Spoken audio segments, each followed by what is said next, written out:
This community is not just corporate.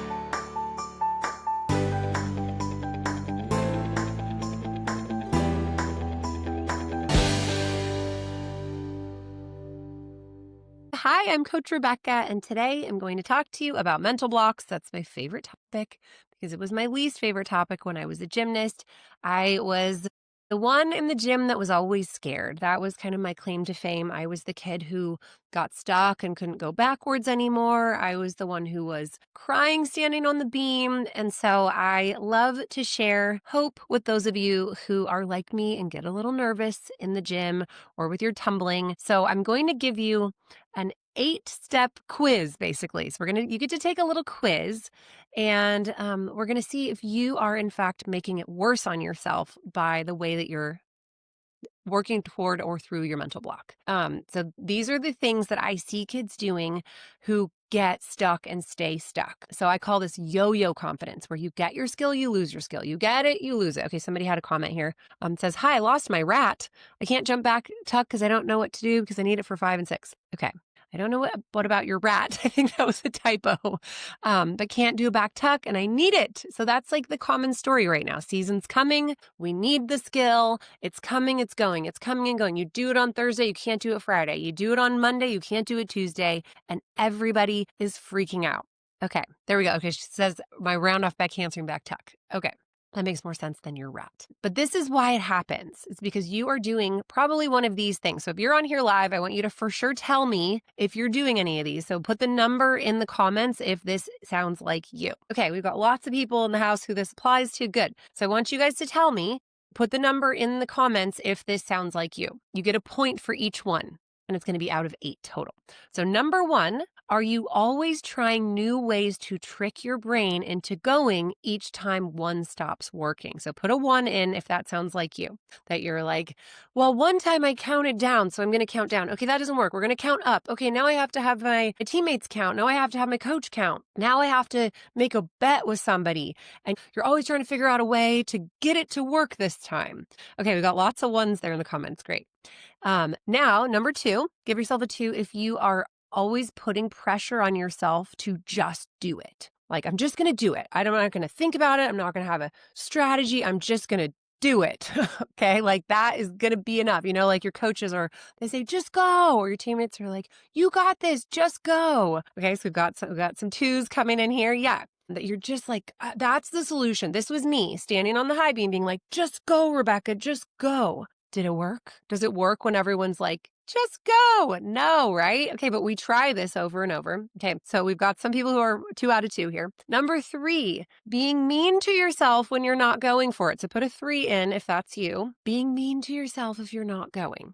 Okay, that's like, what the heck? So, okay, I see some no's, like we're nice to ourselves. That's good. That's good. For me, it was like, what is wrong with me? Why can't I go? This is so stupid. Why does everybody do this except for me? Okay, I see some 3s coming in now. Yeah. So you guys are like me too. And I see this in the gym too when I'm watching people with their mental blocks and they're just like so mad at themselves. I know I was the meanest. And also usually you guys, the people who get stuck are the ones who are really nice to their teammates, like so nice to their teammates, the best teammates, but we're so mean to ourselves when it doesn't work. Yep. Okay. That was 3. Number 4, comparing yourself to your teammates who aren't afraid. Saying things like, whenever anyone else gets a mental block, they only get scared for like a week and I'm scared for a month. Okay, that's me. Yeah. Yeah. So it doesn't help you guys okay, lots of 4s. Yeah. And for me, I was like, I'm old and they're young and this 7-year-old's better than me and that's not fair. And how helpful is that for your confidence, you guys? Super helpful, right? Okay. 5 is not wanting to take a step back to an easier progression because it feels like a failure. So put a 5 in the comments if that sounds like you, that you do not want to go back to the low beam. If put a 5, or yeah, is it a 5? Yeah. Put a 5. Okay. Yeah, it's scary. It's super scary, but like you don't want to go back because then you feel like, oh no, I'm losing all my progress that I made this week. This is so bad if I have to go back. I'm telling you guys, this is like the number one thing if you stop doing this. Okay, so sometimes we're afraid to take a step back. Sometimes we're like, yes, get me on the low beam, please. But I know a lot of people will stand up there or, whatever skill it is that you're doing, you'll just stand and stand and stand and be like, I'm going to go, I'm going to go, I'm going to go. And then you're like taking forever, takes you 45 minutes to get the thing going. And then you finally force one and then you're out of time. And you could have gotten 10 of them done at a slightly easier progression.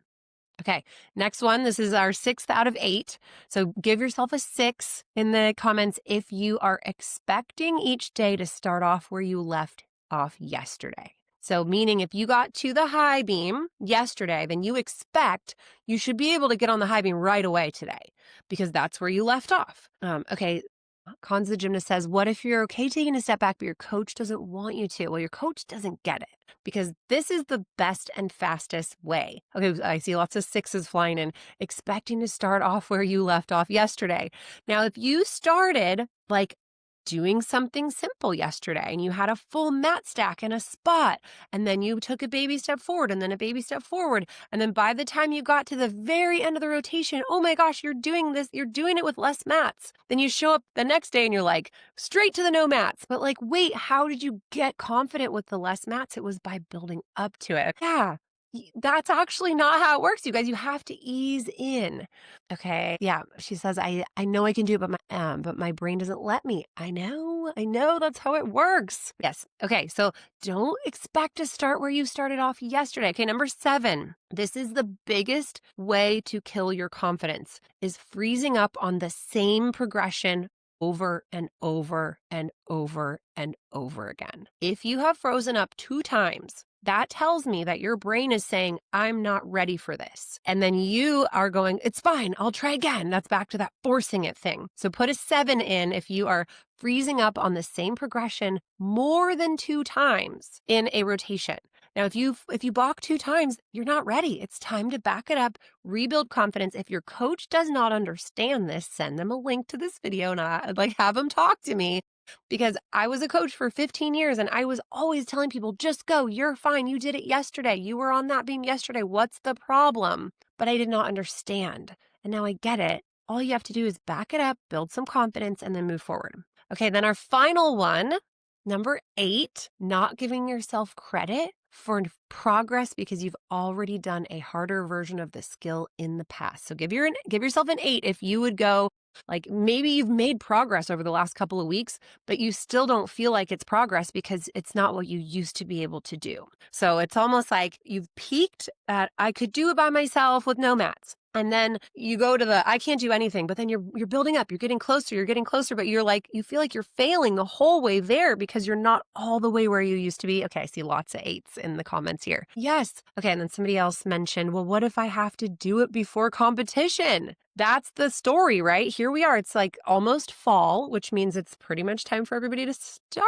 freaking out a little bit about those skills that you don't have totally confident yet, or especially the ones that you had in the past, but now they're not confident. The worst thing you could possibly do is these 8 things that I mentioned. If you want to get your skills back before season, the things you have to do are you have to start listening to your brain. And that is what I talk about with clients all the time. It's not about rushing to meet a deadline. All that does is create another threat that makes your brain feel scared. What we do instead is we find where your brain is, what it can do, what it can be successful doing. You learn to communicate, you listen to yourself, you talk to your coach, and then you will find that you'll make such faster progress and you will hold on to it. So if you are like, Rebecca, I don't understand, help me. My team and I are doing some free coaching sessions the next couple of weeks. So go ahead and schedule one of those. If you're like, I need help, it's with an athlete and a parent. You can go to performhappy.com/consult, CONSULT, like consultation, and we will help you come up with a mental game plan so that you can get your skills back in time for season. Usually it's about 3 months. So now's the time to get going so that you can be really ready to rock when season comes. Okay, because what if you're happy, you have all your skills, then you think if everything's good, it's going to be bad again soon. Okay, that's all we're talking about is confidence. When you get afraid of something, it's because your confidence has dipped below where it needs to be. And yeah, someone here says, I know that feeling too well. It's almost like you have this, success is rising and you're like, oh no, when's it all going to go bad again? My husband, I used to always joke that he would go, everything's, bad word, messed up. I knew this would happen. It was like his mantra in life. So what we want to start doing is focusing on what you can do, what could go right, what is working, what progress did you make in the last 4 minutes, not 5 years. For those of you who say, I got it 3 years ago, we got to wipe the whiteboard clean of that, of all the expectations of the future and the past. And we just go to today and you go, what can I do right now? And how do I make it a little bit better? And then that thinking like, okay, here's another comment. All my friends excel and I stay the same. It's not possible for you to stay the same because you have built more determination. You're sticking with it longer. You've got more experience. It's not possible for you to stay the same. Oh, and now we've got one that says, I just get worse while everyone else gets better. So all that's going to do is take your confidence down. So being able to look at those types of thoughts and start letting them go and get into the present is going to make a big difference. So those of you who struggle, get on a call with us, performhappy.com/consult, and I will see you again live next week. Bye, everybody.